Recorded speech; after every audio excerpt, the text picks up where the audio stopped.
Here's how to fix slow File Explorer quickly. Step 1. Clear temporary files.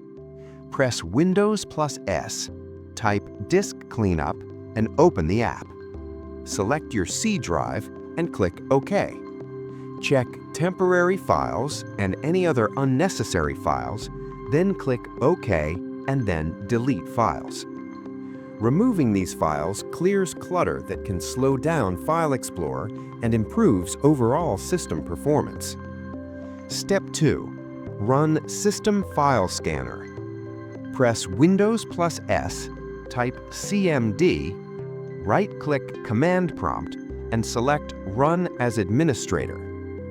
Type SFC//Scan Now and press Enter.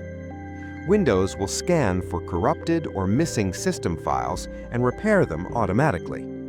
Wait for the scan to finish. It may take a few minutes. Once complete, a summary of repairs will be displayed.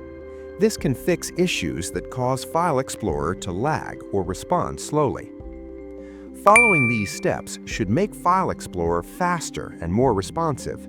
Subscribe for more professional Windows fixes.